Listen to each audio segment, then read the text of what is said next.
Bueno, entonces les voy a contar un poquito, también un poco sesgado por mi tema de trabajo, algunas ideas de lo que se sabe de redes en el cerebro. Como ustedes imaginarán, en el cerebro uno se puede estudiar nociones de redes a un montón de escalas distintas. Uno puede estudiar desde, bueno, redes metabólicas dentro de una célula, dentro de una neurona, e ir subiendo el nivel, estudiando redes entre neuronas de forma local, redes que relacionan grupos de neuronas de forma un poquito más grande, o redes globales que involucran todo el cerebro. En esa escala uno puede ir estudiando distintos niveles de redes. Y bueno, y un último paso que creció un montón en los últimos años y que acerca a la neurociencia a otras ciencias es ir del cerebro para afuera y estudiar redes sociales. Al nivel en el cual al nivel en el cual se mueve esta presentación, y de vuelta un poquito por sesgo personal, tiene que ver con las redes vistas a nivel del cerebro entero, de un solo cerebro entero. Existen un montón de métodos para medir la actividad cerebral. Esta es una imagen, de hecho, ya bastante vieja,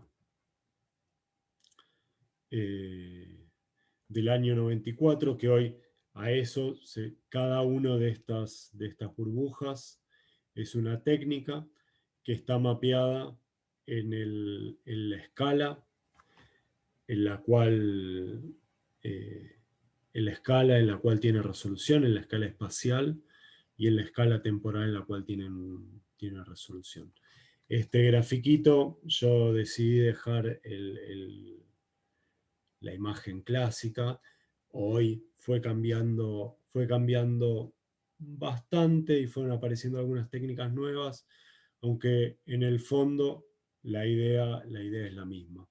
Los grandes métodos para medir, que son los que voy a hacer más hincapié hoy, es la resonancia magnética funcional, que está acá en el medio, que tiene bastante precisión espacial, es decir, yo puedo medir desde un cerebro entero hasta regiones que van del orden de 10 a la menos 4 metros.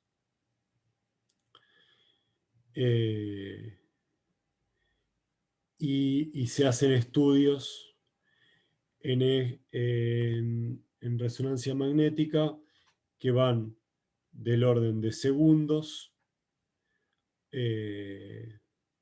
al orden de horas.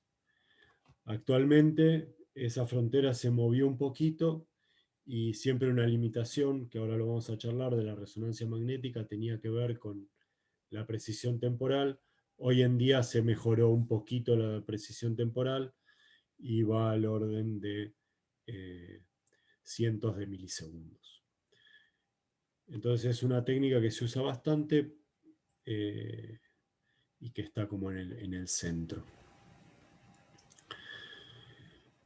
Y las otras técnicas que les voy a estar hablando hoy tienen que ver con electroencefalografía y magnetoencefalografía, que están en este orden, que tienen muy buena resolución temporal, pero son más pobres en cuanto a la resolución espacial. Vamos a volver a eso en un rato. Del resto de las técnicas no voy a hablar hoy, pero el que tenga dudas, tenga ganas, me pregunta. Hay distintos tipos de técnicas, acá no están mapeados en cuán invasivas son. Todas estas que están acá abajo son más invasivas porque necesitan ir a medir una célula única. Esta patch clamp no se hace en humanos, sino que se hace en ratones, perdón, se hace en animales no humanos, básicamente porque la mayoría de estas técnicas de patch clamp son, se llaman ex vivo, es decir, el tejido está vivo, pero el animal no. Por ejemplo, si uno hace experimentos en ratones. Después hay técnicas como las single units que se hacen en animales no humanos, pero hace un tiempo se empezaron a hacer también en humanos. No sé si escucharon hablar de distintos experimentos eh, con electrodos profundos o algo que se llama EEG intracraneal.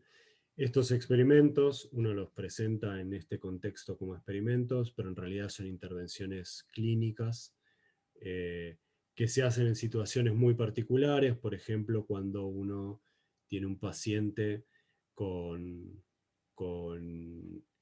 epilepsia que no responde ante métodos farmacológicos. La epilepsia se puede operar en cierto contexto.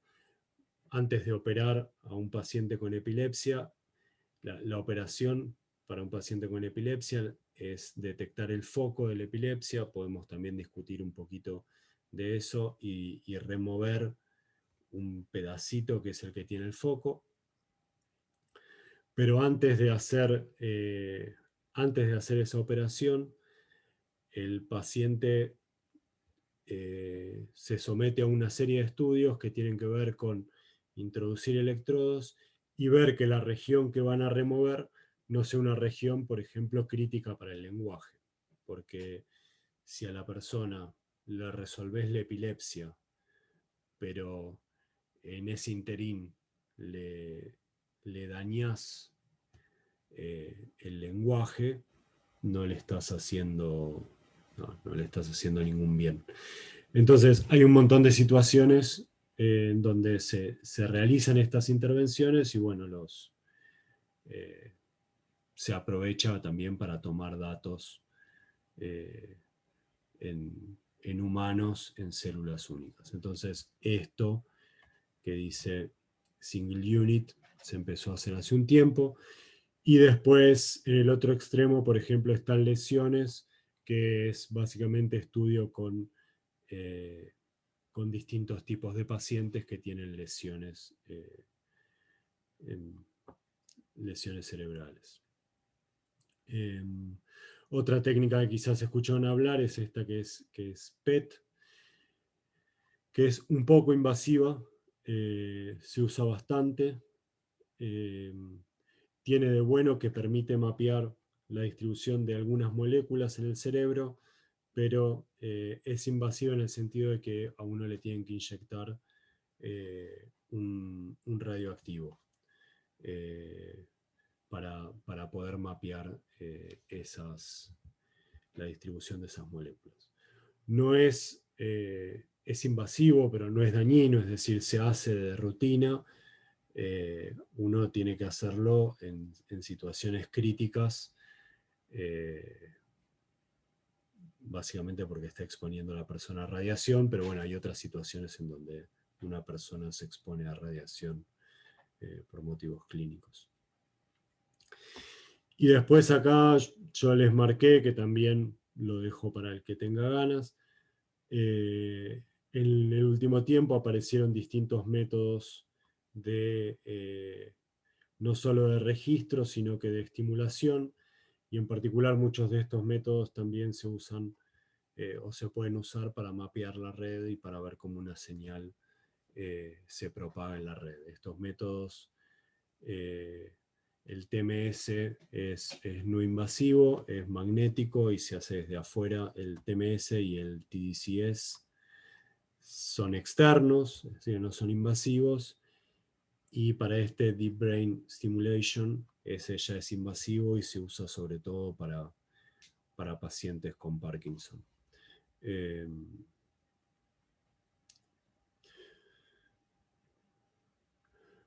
Bueno, como les decía, les voy a comentar sobre todo cómo funcionan 3 de estos métodos, muy por encima, simplemente como para que sepan cuáles son los métodos de adquisición o de dónde vienen estas señales. El primero de estos métodos es la electroencefalografía. Hay muchas formas de electroencefalógrafos. Estos son algunos, los dos de arriba son unos que salieron en los últimos años, que están pensados sobre todo para juegos, pero y un poco para generar interfaces cerebro-computadora, es decir, que uno a partir de señales cerebrales pueda interactuar con una computadora o con una máquina sin necesidad de, de mover las manos, por ejemplo. Eso tiene algunas aplicaciones en la clínica, todavía es una técnica que está en desarrollo, porque, por ejemplo, hay otras señales que si uno puede usar son un poco más robustas, como señales de electromiografía, es decir, que quizás, no sé, el brazo está dañado, pero uno puede tomar eh, directamente la señal que ya es un output del cerebro y puede tomar la señal de nervios que está en el brazo, eso es mucho más robusto. O una señal como la señal de los ojos y medir movimientos oculares, en general esas señales son más robustas para interactuar que el cerebro, porque en principio son señales que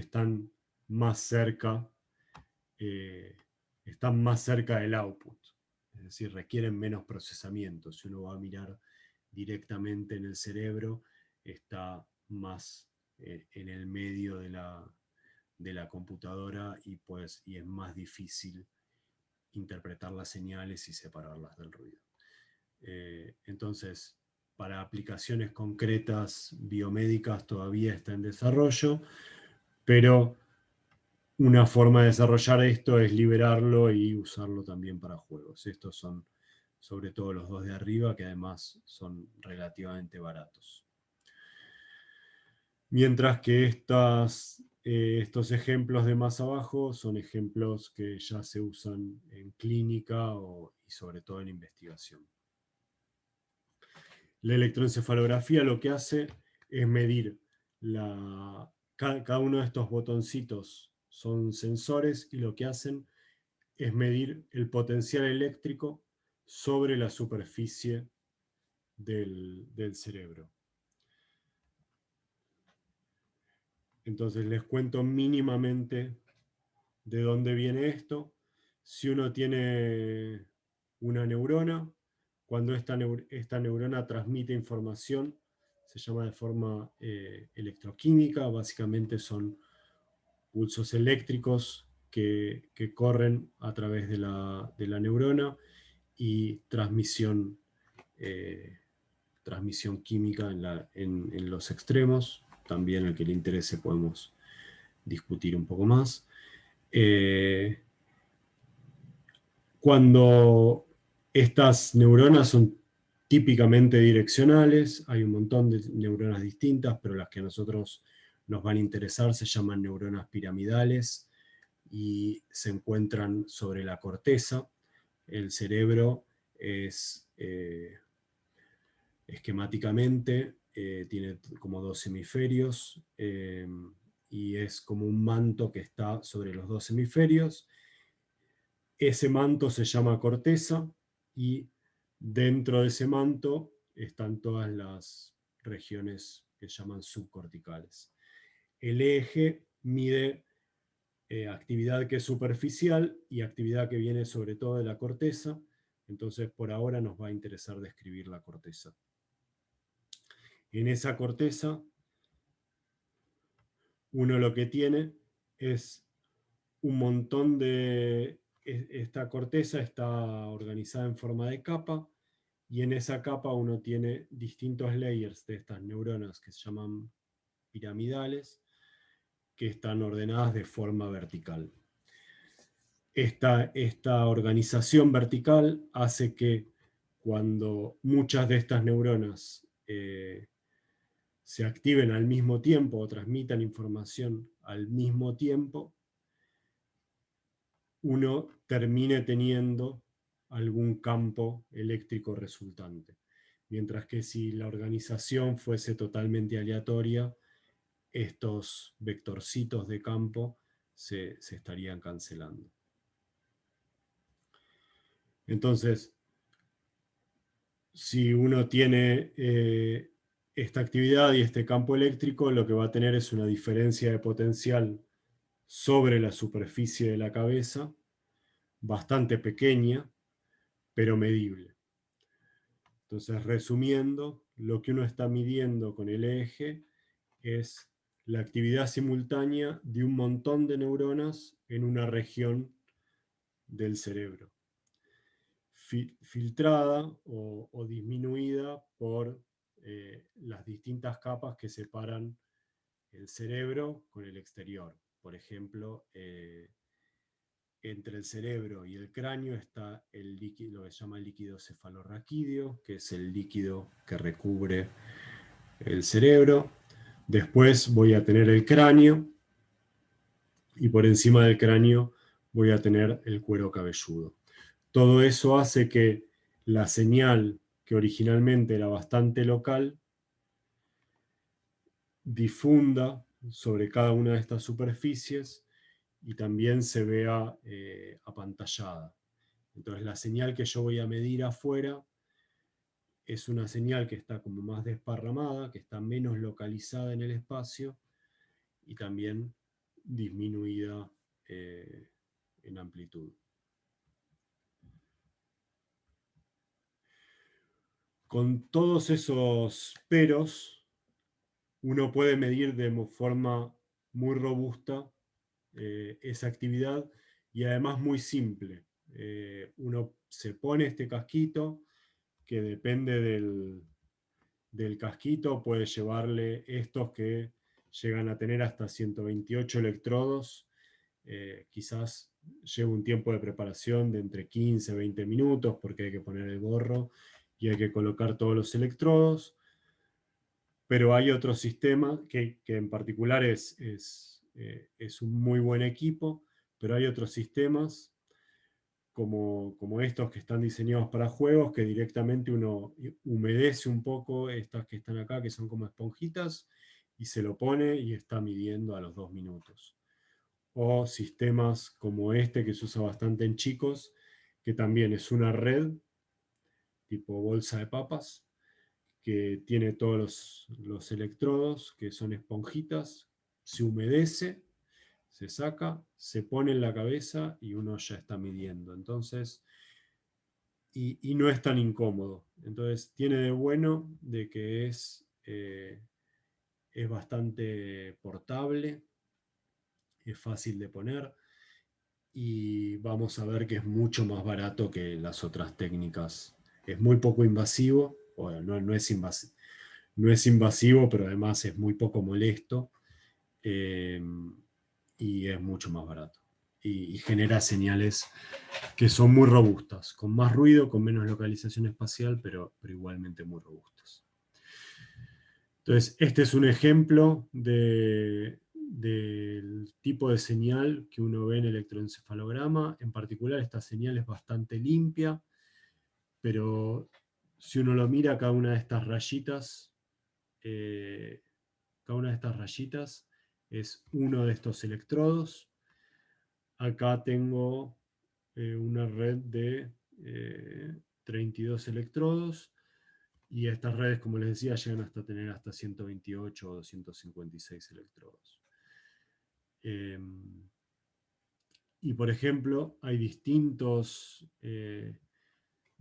cosas que uno puede medir en esta red.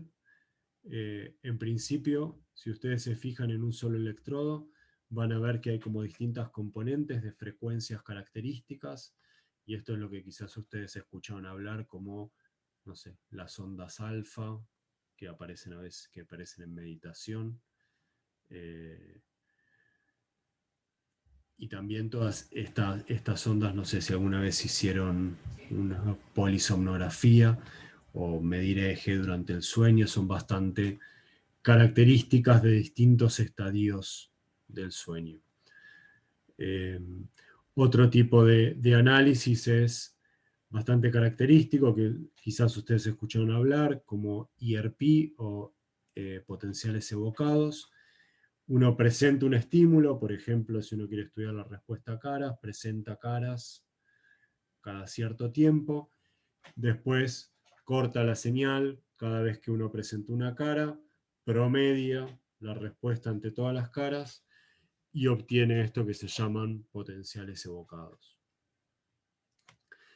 Y lo que más nos interesa a nosotros ahora, uno puede agarrar dos de estas series temporales, medir la correlación, por ejemplo la correlación, hay otras medidas también de similitud entre dos series temporales, y a partir de esas correlaciones uno puede armar una red.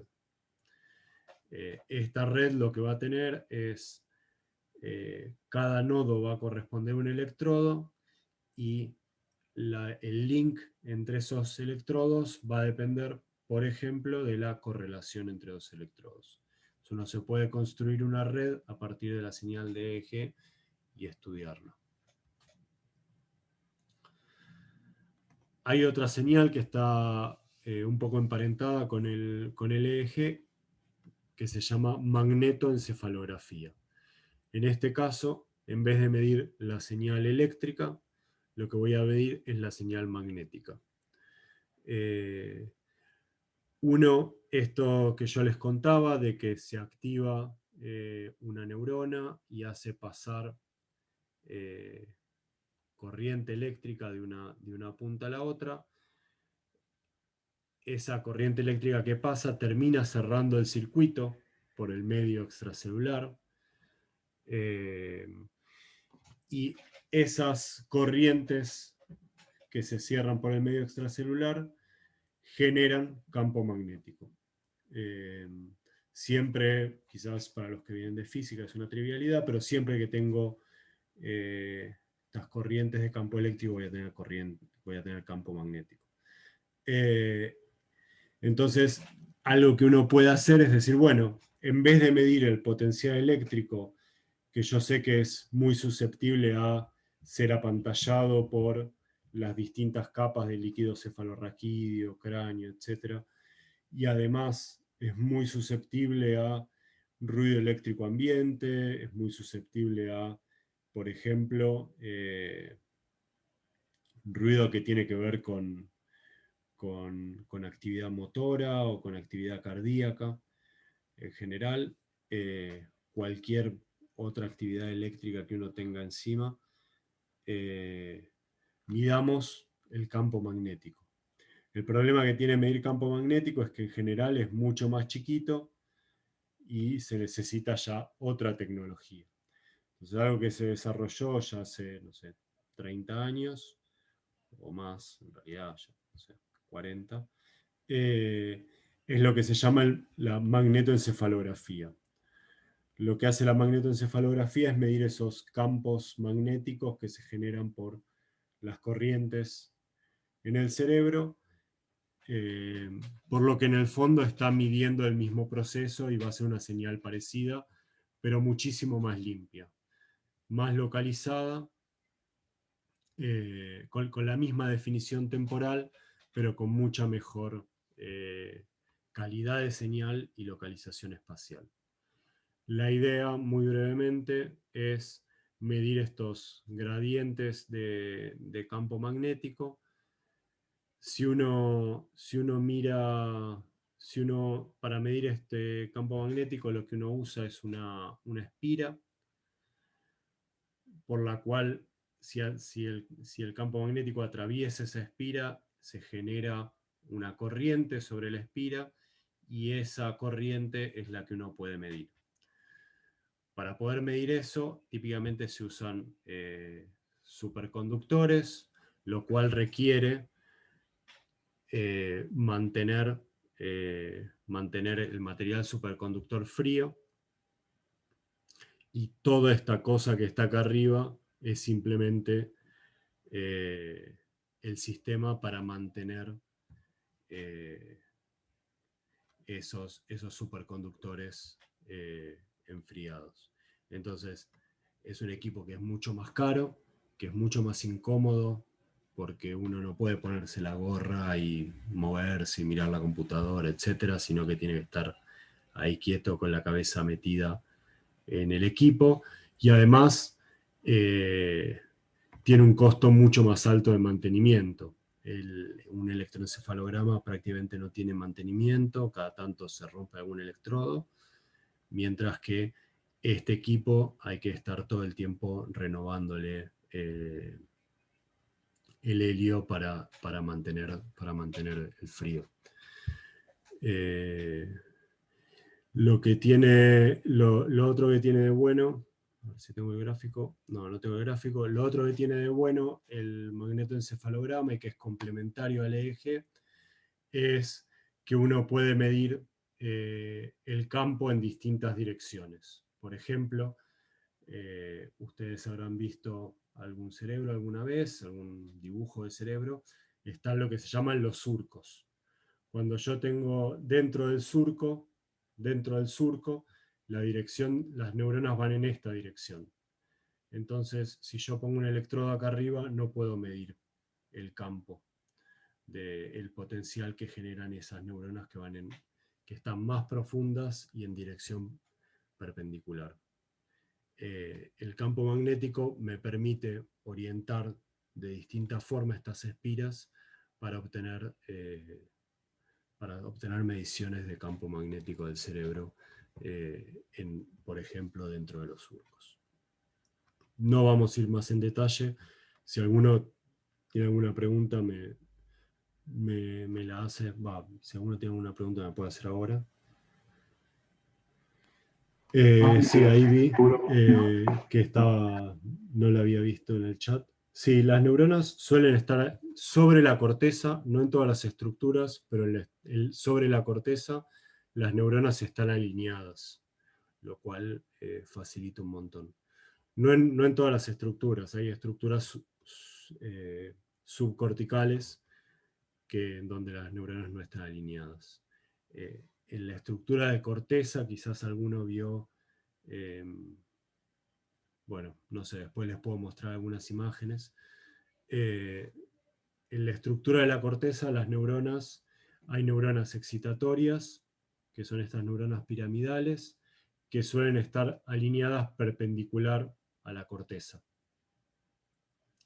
Y después uno tiene otras neuronas que se llaman inhibitorias o interneuronas, que tienen una organización más paralela. Entonces, cuando, por ejemplo, escuchan hablar de distintas capas en la corteza, son como distintas capas de neuronas, las cuales todas están alineadas en este sentido, y hay un flujo de información que es también perpendicular a la corteza. Un flujo de información vía estas neuronas excitatorias. Después tienen las neuronas inhibitorias que hacen un flujo de información que es horizontal, que juntan esquemáticamente varias de estas neuronas piramidales. Después también, si les interesa, podemos ir más en detalle en esa organización. Un desarrollo de como les decía, magnetoencefalografía es muy incómoda. Un desarrollo de los últimos años, de hecho de los últimos, no sé, 2 años, 3 años, son estos sensores que no requieren de frío para funcionar, y que entonces este casco no es muy lindo, pero es mucho mejor que estar adentro del equipo. Entonces esto fue un desarrollo de los últimos años, que ahora se está se está probando, en distintos protocolos que permite tener un magnetoencefalograma montado sobre un casco y que ya no requiere el frío. O sea que esta tecnología está mejorando constantemente. Casi todos estos equipos, o muchos de estos equipos, están asociados, si bien son equipos que están aplicados para investigación en neurociencia o aplicados en medicina, eh, en general están asociados eh, a grupos de investigación en física o investigación en ingeniería bastante fuertes, y están en centros de investigación, y los centros de investigación en donde en general están estos equipos están muy fuertemente asociados a centros de investigación fuertes también en física y en ingeniería, porque en el fondo todos estos desarrollos, si bien la aplicación es más en neurociencia y en clínica, todos estos desarrollos y estos avances vienen muy fuertemente de la física y de la ingeniería. Y el último que les iba a contar hoy es la resonancia magnética funcional. Resonancia magnética, seguro todos pasaron alguna vez por un resonador, no necesariamente de cerebro, pero alguna vez habrán pasado. La resonancia magnética funcional es una resonancia magnética de cerebro con ciertas características adicionales. Pero en el fondo el equipo, el resonador, es el mismo. O sea, acá hay un ejemplo de resonador, ya es un equipo que es muchísimo más grande, tiene un cuarto dedicado, el mantenimiento es muchísimo más caro. En general hay equipos de técnicos que son los que toman los datos, no es que el investigador puede ir solito y tomar los datos como pasaba con, un, con, con, la, con la electroencefalografía o la magnetoencefalografía. Acá ya hay un técnico en el equipo que está montado dentro de un hospital, etc. Pero en particular lo que nos da la resonancia magnética funcional de distintivo frente a las otras técnicas es una muy buena resolución espacial. Y eso en particular para redes es muy importante. Entonces, ¿qué es lo que está midiendo la resonancia magnética funcional? En dos palabras, y si quieren pueden ir a este link que está, bueno, ahora me quedó tapado, pero lo tienen ahí en la diapo, está súper bien explicado. La idea es que uno tiene moléculas en cualquier tejido, por ejemplo, moléculas de agua que tiene átomos, que tienen... ¿qué hora es? Uno tiene estas moléculas o átomos que están libres y que están, o moléculas que tienen átomos libres y que tienen algo que se llama spin. Voy a ir muy por encima con esto y el que tenga ganas me pregunta. Básicamente tiene algo que se llama spin o que tiene una dirección magnética preferencial. Sí, tiene alguna orientación magnética. Normalmente están orientados en cualquier dirección, y además giran sobre sí mismos. Uno puede imaginarse como un mar de estos trompos que tienen alguna orientación y que están girando. Uno esta orientación la puede medir de cierta forma y ahora vamos a ver qué nos dice. Entonces, el truquito de la resonancia magnética es, primero lo que voy a hacer es orientar a todos estos trompos en la misma dirección. Para eso tengo que prender un campo magnético muy fuerte. Entonces, lo primero que tienen estos resonadores es que generan un campo magnético muy, muy alto. Lo que hace ese campo magnético es orientar a todos estos trompos. Lo siguiente que uno hace es pegarle una especie de, pegarle una especie de empujón a este trompo. Entonces le pega una especie de patada de algo que va en las radiofrecuencias. ¿Sí? Entonces le pego una patada a este trompo, se orienta de costado, dejo de estimular, y esto va a intentar volver y ponerse en posición vertical. ¿Sí? Entonces tengo todos orientados, le pego una patada, se queda acostado y de a poquito empieza a volver. Cuando vuelve va a emitir radiofrecuencia en la misma frecuencia en la que recibió, y eso yo puedo registrarlo y puedo saber, por ejemplo, cuántos de esos trompos estaban acostados y se levantaron. Y otra cosa que entonces yo puedo medirlo, y el tiempo que tardan en volver a su posición original va del orden de 3 segundos. Es decir, que es una señal relativamente lenta.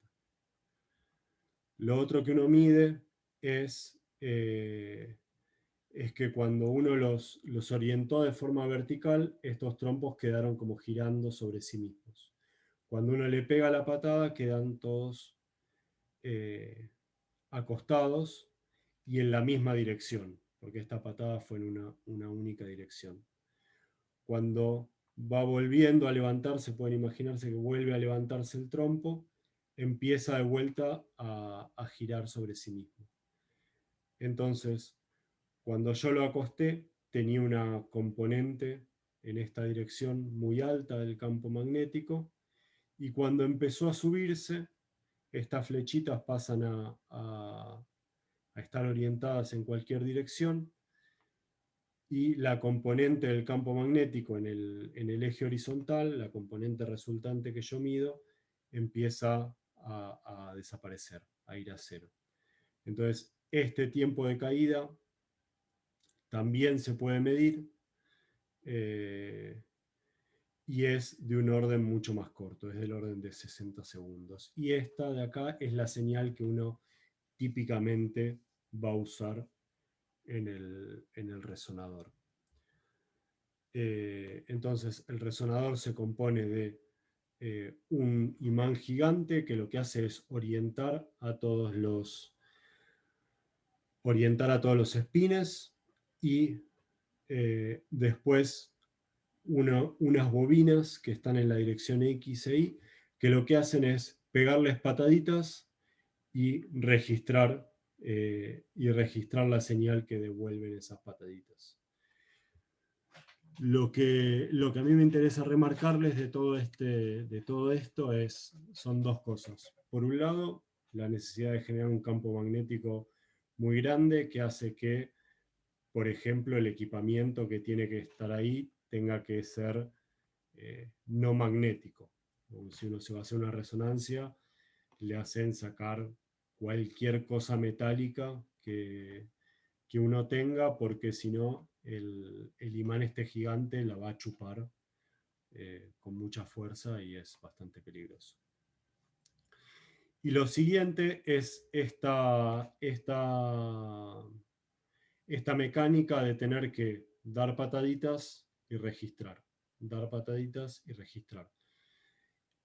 Eso, muy esquemáticamente, lo que se llaman secuencias de resonancia, y hace también que el tiempo en el cual yo estoy midiendo no pueda ser arbitrariamente corto como en el eje, que uno está midiendo una señal eléctrica continua.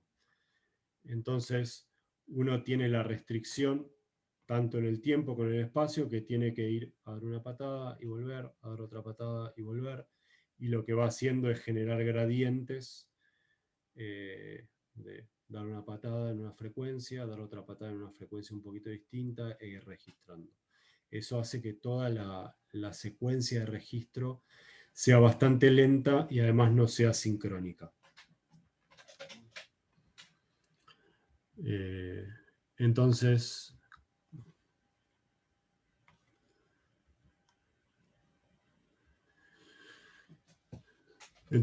la señal que uno termina teniendo es esta señal que se llama T2, que además tiene una limitación extratemporal.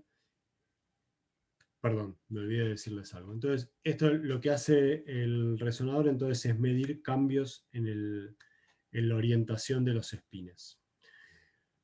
La idea de la resonancia magnética funcional en particular es que la hemoglobina tiene distintas propiedades magnéticas dependiendo si tiene un oxígeno asociado o no. Entonces, a partir de medir de medir esta señal magnética, uno puede inferir la oxigenación en sangre en distintas regiones del cerebro. Como uno lo que está midiendo es esta oxigenación en sangre, es ese proceso de cambio de oxihemoglobina a hemoglobina, cuando capturan oxígeno, es relativamente lento y también tarda el orden de segundos. Entonces, la señal que mide la resonancia magnética funcional, este es un esquemita de algo que se llama la señal BOLD, de Blood Oxygenation, no me acuerdo. Es la señal de oxigenación en sangre, que es cómo cambia la señal magnética en función de esta captura del oxígeno, del cambio de las propiedades magnéticas. Entonces, si se fijan, es una señal que es del orden de 5 segundos, que tiene el pico en los 5 segundos, pero que uno puede ver cambios ya al segundo. Todo esto era para contarles un poquito de dónde viene y recalcar que sepan de dónde viene la señal, fundamentalmente, que no se enfrenten al problema y que quizás puedan entender un poquito más qué es lo que está midiendo. Lo último importante es que en general ustedes lo que van a ver es una imagen que se llama estructural, que es esta que está acá, que es parecida a cualquier resonancia, y sobre eso, es esta T1, que es la estructural, y sobre eso tengo la señal que tiene que ver con oxigenación en sangre. Esa señal muestra típicamente actividad en todo el cerebro, o en realidad todo el cerebro tiene señal. Lo que uno hace para poder medir es siempre usar contrastes. Quiere decir que siempre va a presentar dos condiciones. Por ejemplo, qué sé yo, estás viendo caras o estás viendo casas, y después va a comparar esas dos condiciones. O va a comparar la actividad de algún tipo de pacientes contra controles, etc. Pero siempre tiene que hacer una comparación. Entonces, si uno mira la señal del cerebro sin comparación, va a ver algo que hay señal en todos lados, y cuando uno mira y hace la comparación, es que aparecen estas señales típicas de actividad en el cerebro, que son de hecho T-valores. No es una medida, uno no está, cuando vean estas manchitas sobre el cerebro, si alguno vio alguna vez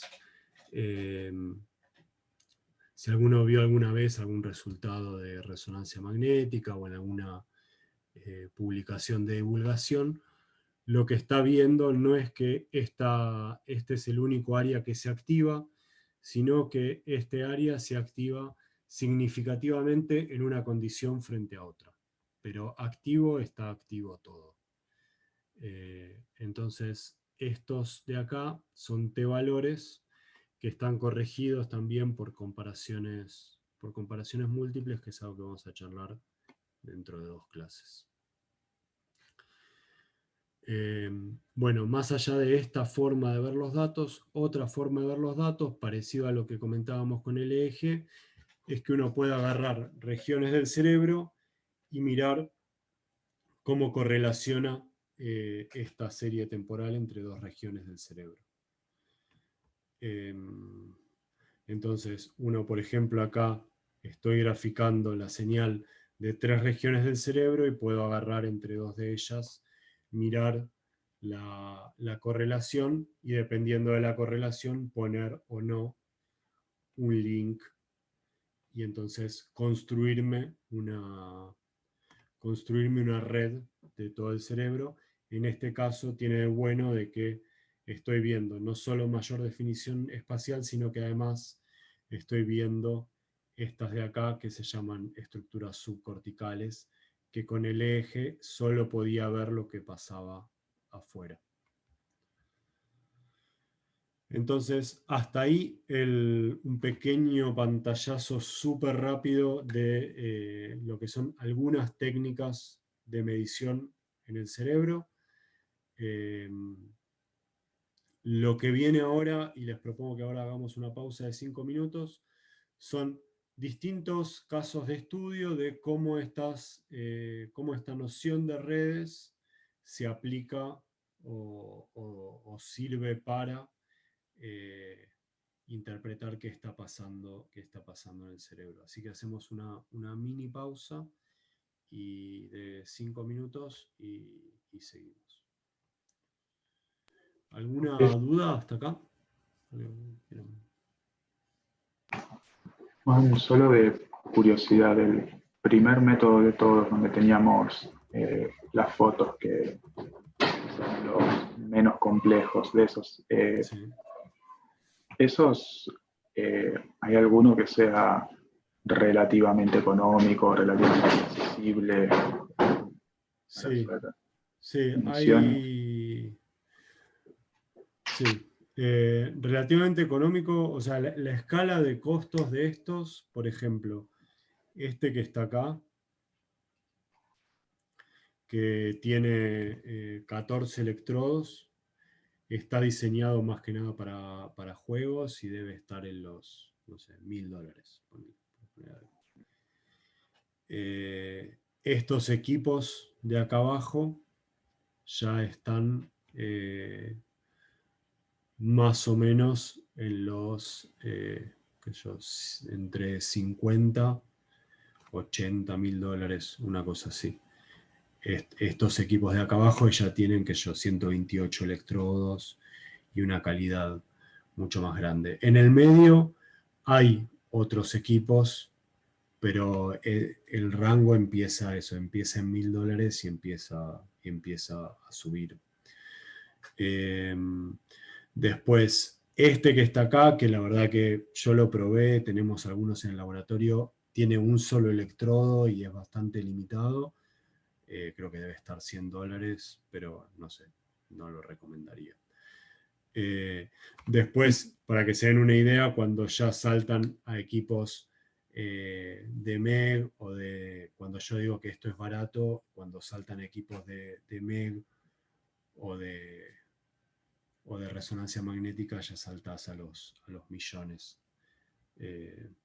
Ya es otra escala y son centros de investigación o centros médicos grandes. Después hay bastantes iniciativas. No es difícil armarse un EEG uno mismo, digamos, si se da maña con la electrónica. Obviamente va a tener más ruido, qué sé yo. Y hay un montón de iniciativas de OpenEEG. Ahora a ver si encuentro una rápido, se las pego. En donde te dan los planos. Te dan los planos para. Nada, podés armártelo vos mismo. En particular, creo que a ver, OpenBCI. En este lugar te dan los planos y también te dan los materiales, ¿no? Te venden los materiales y los planos y podés hacértelo vos mismo. A ver, estaba mirando cuánto valía. También está en el orden de $1.000, $2.000 o alguna cosa por el estilo. Lo que tienen de bueno estos que te los haces vos mismo es que puedes ir agregándole electrodos o ubicando los electrodos donde quieras. Sí, hay del orden de cientos, $1.000 como para armártelo vos mismo. Así que esa es más o menos la escala de costos. Juan, esto no es nocivo para la salud, ¿verdad? O sea, solo mide. Para No te nada. hace... Sí. Esto solo mide. Cualquiera de estas técnicas que les conté hoy solo miden. Salvo que te pongas el Neuralink de Elon Musk. No sé qué hizo. Pero... Un implante de electrodos al cerebro. Bueno, claro. Esos ya son invasivos. Eso les decía que se usa para investigación en estas situaciones tipo epilepsia, en donde en realidad hay una justificación clínica para poner los electrodos, y que como la persona tiene que estar con los electrodos implantados en la clínica quizás varios días, y además a los médicos les interesa saber si está afectando o no está afectando, por ejemplo, regiones del lenguaje, regiones motoras, etc. Ahí entran investigadores a hacer experimentos, obviamente con el consentimiento del paciente, que igual está aburrido en una habitación con los electrodos en la cabeza durante varios días y en general colaboran. Entonces en esas situaciones particulares se hacen experimentos invasivos en humanos. Pero, Consulta. sí.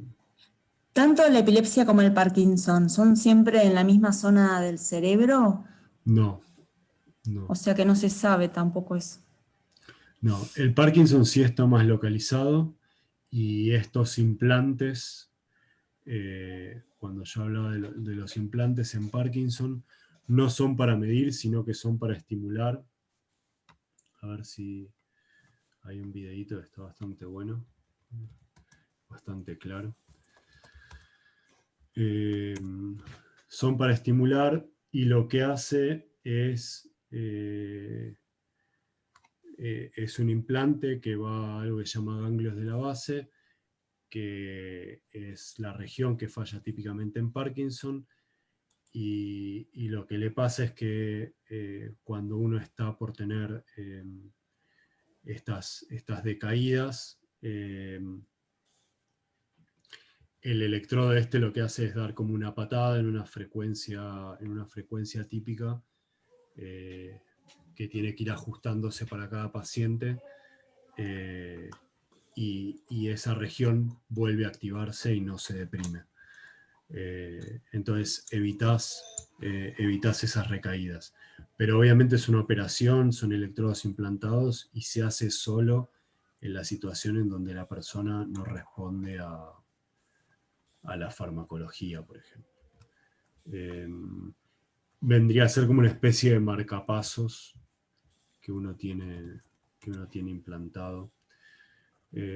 Algunas de estas cosas también se empezaron a hacer para depresión, pero la verdad que no lo seguí, no sé en qué estado está. A ver si había algunos videos que eran bastante buenos de cómo funcionaban.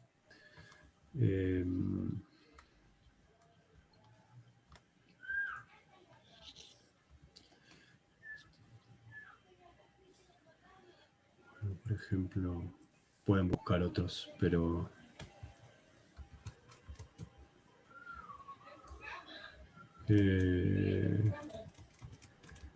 se los comparto si después quieren verlo. Es bastante claro qué pasa cuando la persona no tiene esta especie de marcapasos prendido y lo activan, y la persona deja de tener temblores, etc. Y la otra situación, la de epilepsia. Sí, que estuvo dando vueltas de una persona que le temblaba todo y se le frena y dice que se siente bien. sí, creo. O sea, hay sí, uno de esos. Recién busqué uno, no era el que yo tenía, el que yo solía usar, pero es alguno, hay un montón de esos. ¿Se puede dar el caso inverso? No sé por qué Sí. operarían a alguien que está bien, pero... No, bueno, sí, seguro, joder. Hacerle mal seguro es mucho más fácil